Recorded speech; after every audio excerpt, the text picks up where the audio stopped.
I was on a business trip about a year ago, and I had to drive from Denver to LA. It was a long drive, and I was growing tired of the road, so I stopped at the Holiday Inn hotel that was nearby. I walked up to the desk and rung the bell. Just seconds later, a man came out from the back room. "Hello, sir. My name is John Shelby," the man said. "How can I assist you?" "I'm looking for a room," I replied. "Are there any available?" He searched in his computer to see if a room was available. To my luck, there was one more room left. He gave me a key and told me to have a nice night. I asked him to point me toward a vending machine, and he did just that. When I walked to the vending machine, craving a bag of chips, I noticed a pool at the end of the hall. A lot of hotels have pools. There's nothing strange about that. What got me confused was the fact that the water was red, blood red. I purchased my bag of chips and went back to the front desk, where the man was still present. "What's up with that pool back there?" I asked him. "What do you mean, sir?" he asked, a confused look grown upon his face. "The water is red," I said. "Why is it red?" He took off his glasses and took a deep breath. "Well, it's kind of a freaky story," he said. "Years ago, a woman was found brutally murdered in that pool, and the water was contaminated with her blood." "Are you telling me that her blood is still in there?" No, of course not," he said. "The water was removed, and the pool was closed down. But many people say they see the pool filled with red water." He put his glasses back on. "Personally, I had never seen it, but I think this hotel likes to play tricks with your mind." "So this place is haunted then?" He shook his head yes. I was shocked, not really scared, but just surprised because I had never had an experience like that before. I went up to my room, took a well-needed hot shower, and I lay in bed. I couldn't sleep for some reason. My mind was so curious and it had so many questions that needed answered. I got out of bed, put on a shirt, and I walked out into the hallway. I walked down the hall and headed toward the pool. It was quiet out in the halls. I guess nobody else had trouble sleeping. I was laughing at myself when I realized I was in my underwear, so it was a good thing that nobody was out in the halls at that time. I did believe that I saw a woman cross from one room to the other. I didn't think anything of it at the time, I just figured it was another guest. When I reached the floor of the pool, I was able to see the blood-red water, even from way down the hall. I passed the front desk, nobody was there. I then passed the vending machine, and I stopped directly in front of the door that would lead to the pool. I tried the door, but it was locked. I don't think I would have gone in even if it wasn't. I looked through the large window that showed the blood-contaminated pool. It looked as if the pool had been closed for a long time. I looked behind me, down the hall to the elevator. I was imagining a scene from The Shining, when the stream of blood came shooting out of the elevator. I had a feeling that I would see something similar to that, but I didn't. Instead, I saw a woman standing at the edge of the pool and looking as if she was about ready to jump in. She was completely nude, not a single piece of clothing on her body. When she snapped her head my way, I jumped back in fear, and I walked back to my room as fast as I could, taking the stairs next to the vending machine instead of the elevator. Hours later, I woke up to my alarm going off. I took a shower, threw on some clothes, and I walked down to the first floor for breakfast. After breakfast, I was ready to check out and get back on the road. I decided to take one last look at the pool before I leave. I walked slowly past the front desk, past the vending machine, and to the pool. I was still freaked out by what happened the night before as I looked through the window. I was surprised to see that the pool was empty. There was no red water and there was no woman. I walked back to the front desk where a woman was working. "Is John Shelby available?" I asked. She gave me a confused look. "Excuse me?" she said. "John Shelby," I repeated. "He was working here last night." "John Shelby died back in 1982, she said. "He killed himself after murdering a woman right there in that pool." She laughed. "Is this a joke, sir?" "Yeah," I said, forcing out a laugh. "It was just a joke." I returned my key and I left the building. I got back on the road, never forgetting about what had happened that night in that hotel. The Ilchester Tunnel is located near the historic town of Ellicott City, Maryland. This old B&O railroad tunnel also has a little-known urban legend attached to it, the legend of the Blink Man. Legend has it that an old homeless blind man was hit and killed by an oncoming train in the early 1900s, and now his spirit haunts the tunnel. Supposedly, if you stand on the tracks at 11 p.m. and stare into the tunnel for an entire hour without blinking, the Blink Man will appear. And every time you blink after he first appears to you, his ghost will get closer and closer until his eyelashes brush against your face.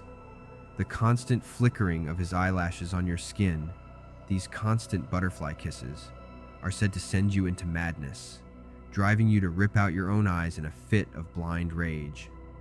The legend is relatively unknown by most of the younger residents, but those who still whisper about it sometimes call the Blink Man by his various nicknames: Mr. Blink, Peeping Tom, and even Ilchester the Molester. Today, the tunnel is covered by spray paint graffiti, and the symbol for the Blink Man can be found all over the rusty structure, a circle with a single diagonal line crossed through it. If you leave the mark anywhere in town, the older locals are quick to remove it. For safety reasons, the tunnel is off limits, but that doesn't stop the truly curious from trespassing. Police will tell you to stay away because of the obvious danger of being struck by passing trains, but believers will tell you to stay away from the tunnel to sever the spread of the curse. As a former Ellicott City citizen, I have been to the tunnel at night.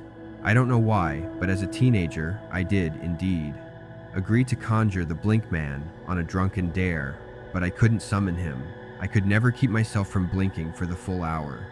But that's probably for the best. I've honestly never met anyone who has ever claimed to have successfully invoked the Blink Man. But then again, according to the legend, no one who has ever successfully invoked the Blink Man has survived the encounter. And the town's seemingly active attempt to silence the urban legend also gives the story more credibility. Besides the police and the older locals keeping the tunnel under wraps, the local authors of several folklore books and tourist literature frequently omit the story completely. Even an interview with the authors of the book Weird Maryland substantiates the cover-up conspiracy theory. We left it out for several reasons, and mostly because the whole thing of being out there at the Ilchester Tunnel on those tracks at night is just unsafe. Superstitions aside, the deliberate omission is also the stuff of legends. It's been said that seeing is believing, and according to this legend, the only thing keeping us from seeing the Blink Man is ourselves. Check the tunnel out if you want. It's surprisingly not hard to find. 8 years ago, during the week before Halloween, some friends and I decided to tell spooky stories around the campfire. We had always wanted to make a fire outside and hang out at night, but we were too young to go by ourselves, especially after midnight. That year, things were different. We were no longer children, we thought, so we somehow convinced our parents to let us stay out late. We didn't tell them about the fire, obviously. Once we all gathered in front of my house, we only had to think of a good place to hang out, so that our parents wouldn't find out about the fire. We ended up making the fire near a small dirt road out by the forest, leading straight to the riverside. The setup was great, a creepy forest, the sound of the river flowing, crickets chirping, and the scary sight of an abandoned stone house in the background. It was a rather warm night for that time of the year, and the moon was shining over the forest, casting strangely shaped shadows on the walls of the abandoned house. It was quite unsettling when you caught a glimpse of a moving shadow out of the corner of your eye. By the time we had finished making the fire, the moon had moved slightly and the shadows were gone, a thing which brought us a bit of relief. We found a slab of stone next to the river, and we used it as a makeshift stage in front of the fire for the storytellers to stand on while narrating their creepy tales. We took our flashlights out of our backpacks and started. A few stories in, it was finally my turn, so I grabbed my flashlight and headed towards the stage. I had just started my scary story when all of a sudden it was freezing cold. The flashlight turned itself off, and the wind started blowing violently, putting out the fire. I panicked, and I kept slapping my flashlight in the hope of it turning back on. Assuming it was a joke of mine, but still unsettled by the whistling of the wind, everybody instinctively reached for their flashlights, but none of them worked. Overwhelmed by fear, I slowly headed back towards the group. The light of the moon was no longer visible either. It was like something just filled the area with darkness, or rather sucked all the light out of it, if that makes any sense. As I was walking without being able to see anything, I tripped on a rock and fell on the ground. The flashlight fell right next to my face. As my friends approached me, The flashlight suddenly turned back on, illuminating the front of the abandoned house. That's when we saw it. After a few days, a couple of older friends of ours came with us to investigate the house. They were clearly amused by our silly ghost story and didn't take us seriously. We've searched for hours, yet we found nothing there. However, when we were walking down the path leading to our abandoned campsite, we saw a trail of dried blood drops leading just off the main path into the thicket. The droplets grew farther and farther apart, and we eventually lost track of them. Shortly after that, a wolf howled at the moon, and judging by its loudness, it seemed to be quite close. As we were rushing back to the path, one of our older friends tripped over something and fell face first into the dirt. We saw a red dotted ribbon next to his face, quite similar to the ones the doll had. As we dug through the hard gravel, we came across a hand, a little girl's hand, covered in dry blood.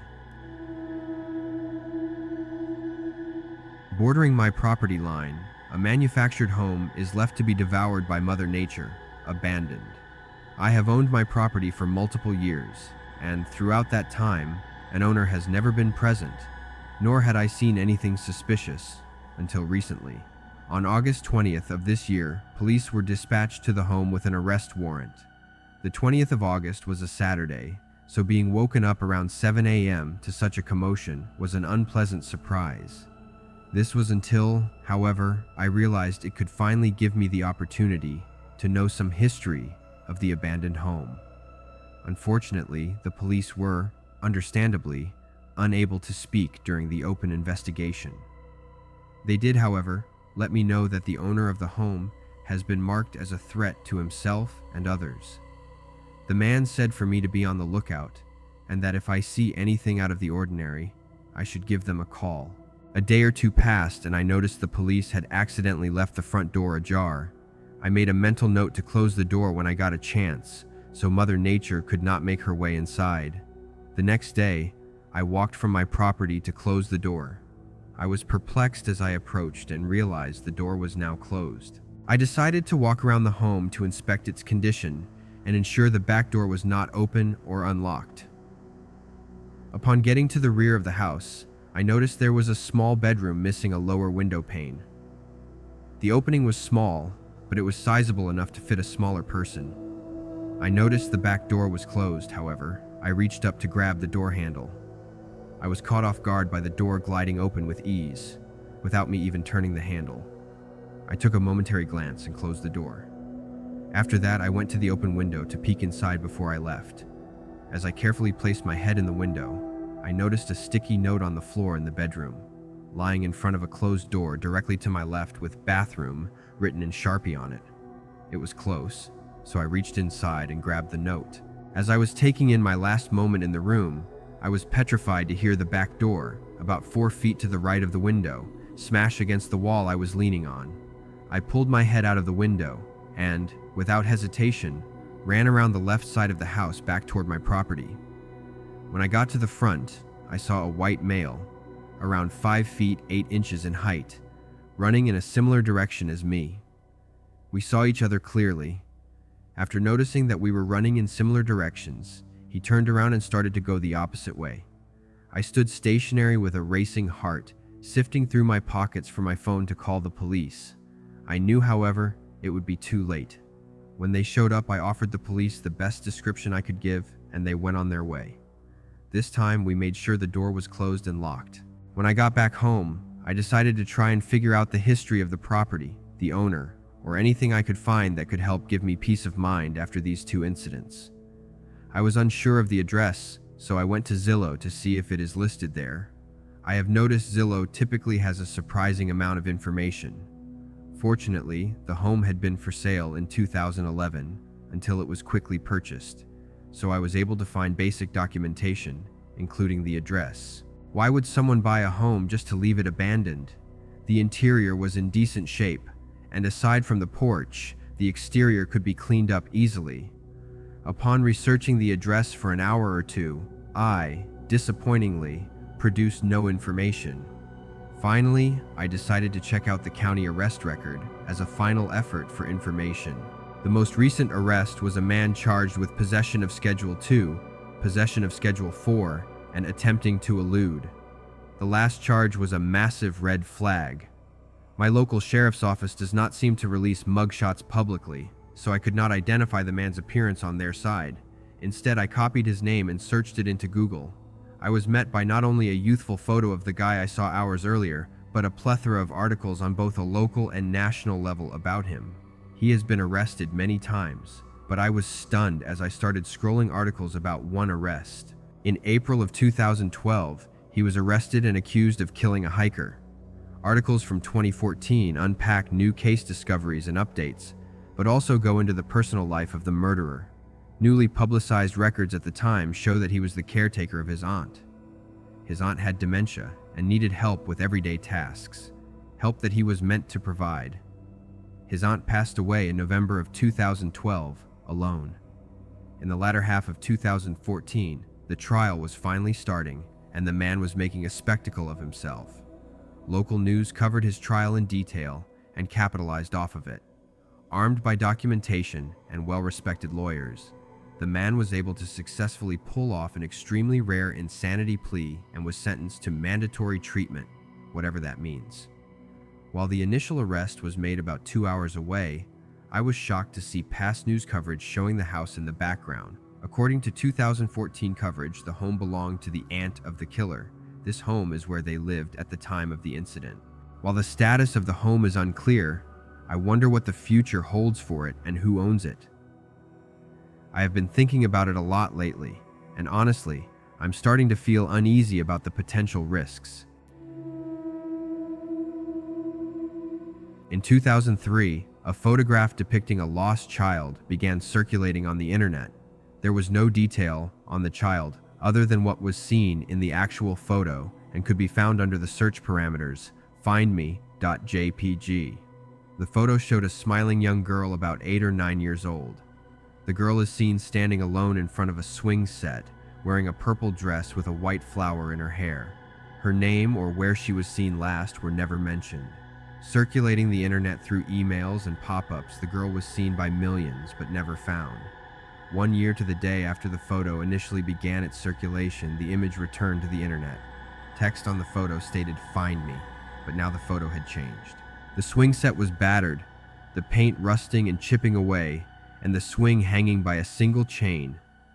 The girl appeared older, and her smile had faded into a look of indifference, and the white flower and hair began to wilt.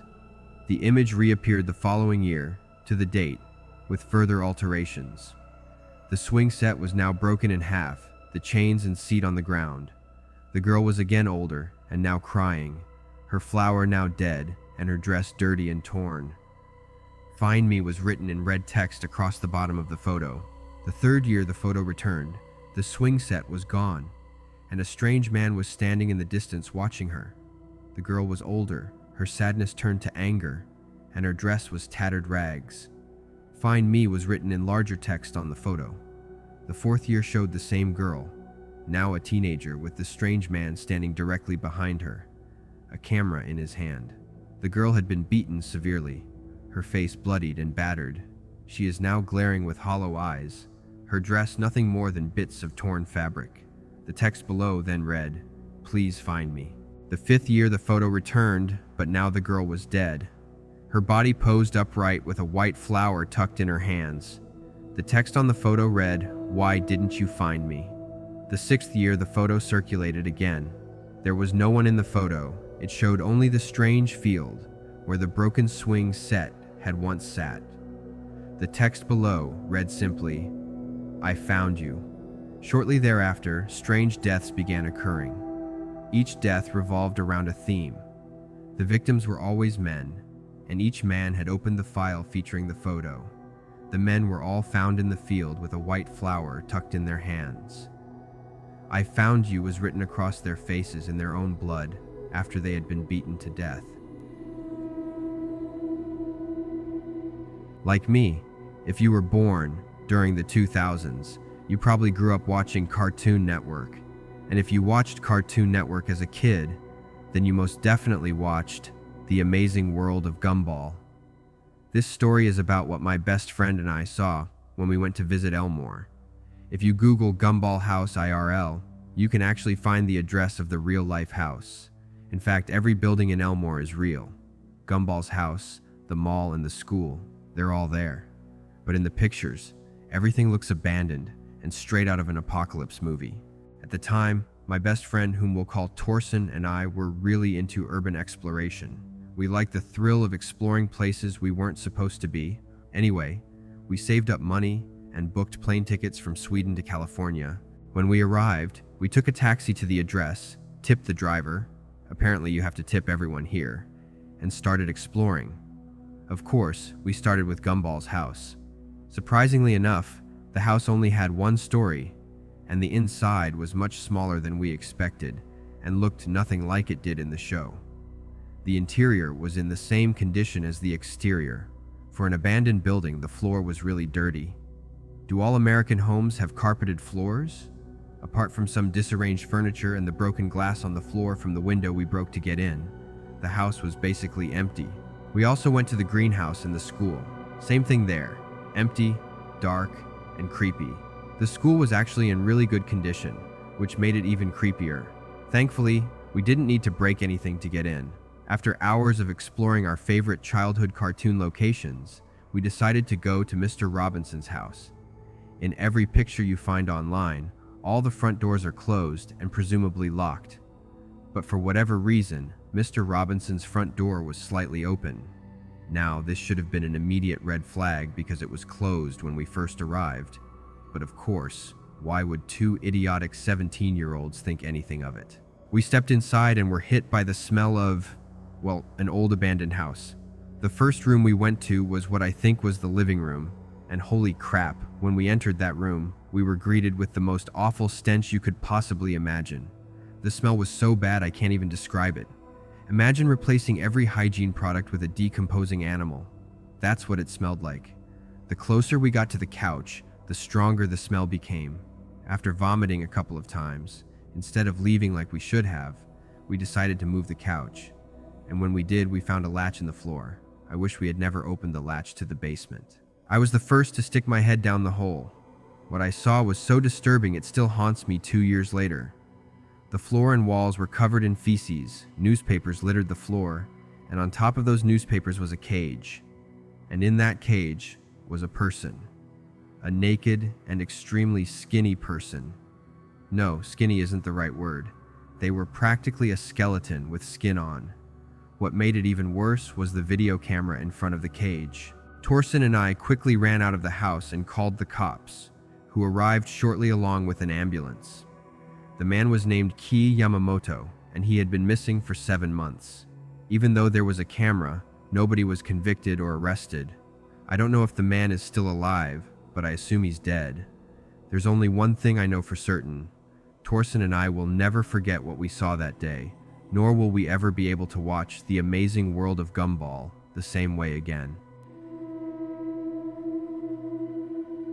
3:47 p.m., August 4th, 1973. My name is Kevin Matthews. I am at the Matthews Lakeside Cabin in Black Rock Park, which I received in my dad's will. I'm writing this to document my odd findings of my family's lake house. I've been looking at real estate ads in the paper to get a good idea of how much I can get off this place. I then looked through some old newspapers and read articles about murders and strange, unexplainable occurrences at a cabin by Lake Buchanan called Camp Matt. After hearing of this, I had to get answers. 9:14 p.m., August 5th, 1973. Today I spoke to someone who witnessed some phenomena, a man named Clausen Andale. Mr. Andale said that he was staying at Camp Matt for about 3 days, and on the third night he said he saw a man standing under the tall oak out front, staring into the cabin windows. Another odd thing, Clausen said that the man was wearing the same clothes that he was imitating him. Another, Ruth Oakley, found her husband Dylan stabbed to death under the tall oak at Camp Matt in 1953. She swore her innocence to the police and that she had nothing to do with his death, but the only prints found on the knife were hers, and she claims she only touched the knife after pulling it out of her husband. She also told police that she locked the doors at night, but they were unlocked from the inside in the morning. After hearing about this tall oak out front both times, I realized this was no coincidence.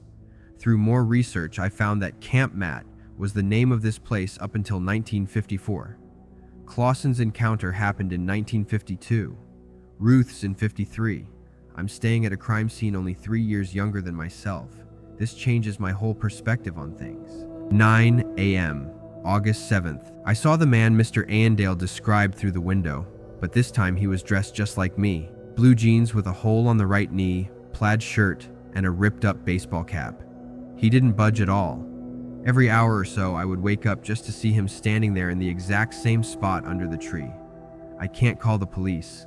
I can't leave. I fear for my life. August 9th, time unknown.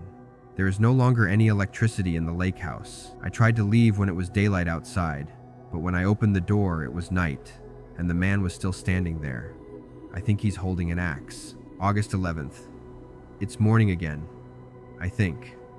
My watch says it's 5:13 p.m., but that's most likely false. I've been trying to keep track of the date, but this has all been very confusing. I think it's been 6 days. I've tried over and over to leave during the day, when it's safe, but every time I open the door, it's fucking nighttime. My watch says 5:13 p.m., but it could be 9:35 p.m., or 3:18 a.m., or 11:29 p.m., or any other time other than 5:13 p.m. I've placed myself in this inescapable house, and the nearest telephone is 34 miles away in Yano. I'm helpless. Time unknown. Date unknown. I can no longer keep track of the date. I looked out the window and saw 8 corpses wrapped in sheets, hung upside down on the branches of the tree, and they were soaked in blood. The man with the axe is still in his spot, waiting for me to step out of here. I've run out of options. I'm going outside. Time unknown. Date unknown. I'm outside. I stood in the light of a lamp mounted on the tree. I keep seeing a man inside the house. He keeps staring at me through the windows. He looks exactly like me. I found an axe at the tree's base. The man in the house is an imposter. He will come out of there, and when he does, it'll all be over.